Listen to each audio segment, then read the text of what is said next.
first of all, yes, we did get the chance to meet Ben Dunn. He appeared, if I'm not mistaken, during the first week on set, which was fantastic. I think, and he, he pulled me aside and he shared such kind words. He said that I was the warrior nun that he had always dreamed of, and and then he made a caricature of mine on set, which is so lovely and unforgettable. And those words will always stick with me, I think. It definitely was. During the audition process, this was the first self-tape that I had done, so I wasn't quite sure what a self-tape was at the time. But I had two friends that helped me guide through it, and when I read the information on the email, I thought, well, I'm surely not going to get this role because it's for the lead in an American Netflix show, so and I'm Portuguese, so that would never work. But I was shocked to find out that I got the role, and further on, just shooting was so special because it was the most responsibility that I had ever had on set, of course. And I was told specifically by the Netflix executives that during this first week, actually, if I didn't exceed the expectations that they had, they would still be on time to recast me during that first week. So that was a lot of pressure.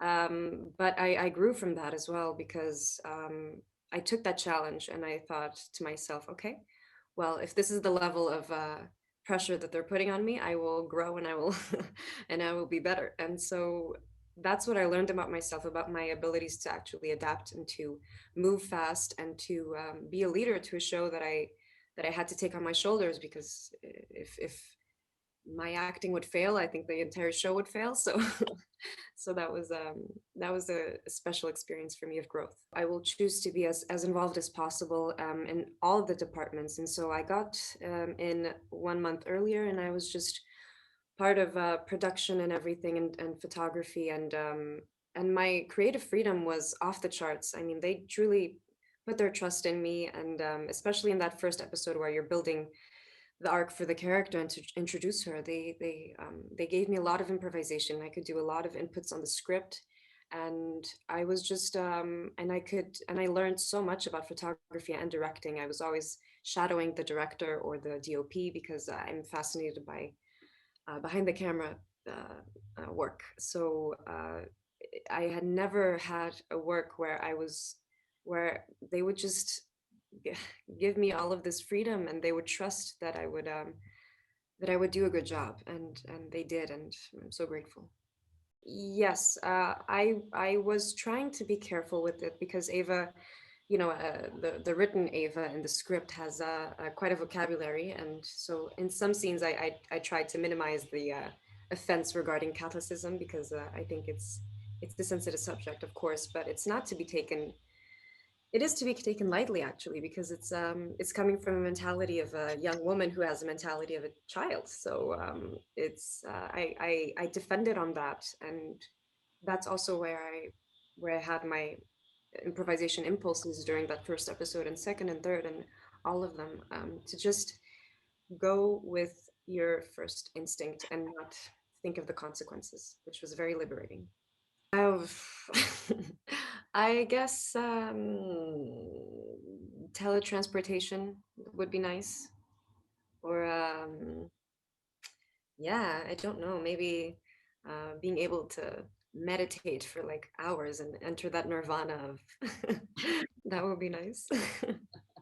Well, I remember watching a streetcar named Desire when I was 13, and well, first of all, I was in love with Marlon Brando, of course. The main actress was so.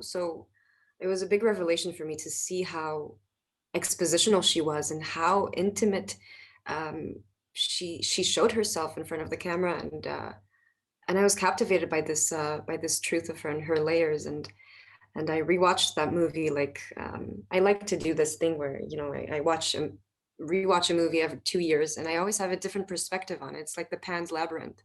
When I was a child, I watched it from Guillermo del Toro. Uh, Mm. I remember thinking it was such a beautiful fairy tale, and then I rewatched it when I was 15, and I thought, oh, this is a disaster. This movie is. I love that. I love that perceptions change with the years, and I mean, I think the most recent film that really caught my eye was Victoria from Sebastian Schipper. Um, that I just cried so much, and the constant feeling of anxiety that this film brings you is so amazing.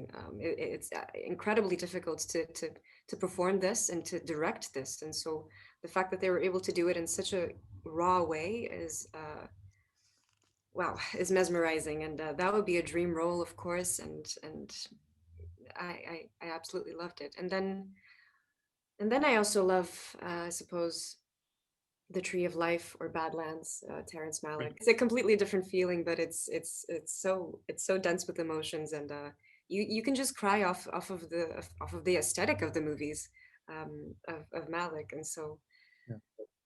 I love that you can create emotion with just a single camera move, or just a single shot of an eye or a mouth or whatever, and details, attention to detail is important.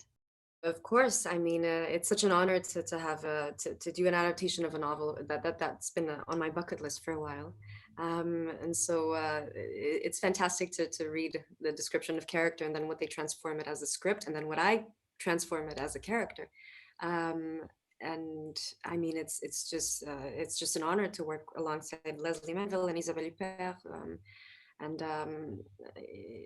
just observing these legends on set is all a learning process. And I mean, the entire set of the show is glamorous 50s and original Dior dresses, so it's so unique, and it's like the dream of every little girl, I think, to put those dresses on and to pretend to be a model of the 50s. But so it's been great fun to play dolls. Yes, definitely. I'm captivated by this entire process and concept of creating a story and giving it light and layers. I'm currently understanding what it is to write. I'm far from knowing it, but I'm experimenting, and I would love to start out with a short movie just to understand what it's like to lead a team as a director, um, and um, and what yeah, I'm What just story? fascinated. What stories would you like to tell?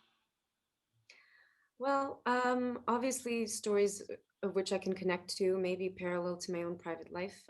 I think that's the most honest way to start off. If you like to tell a story, you can't start off telling something you have absolutely no notion about, I think.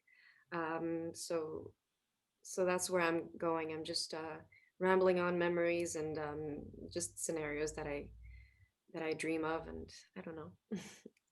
She's my reference. I admire her so much as a person and as an actress, and following her this year is just an absolute honor because she is absolutely magnetic and so unique.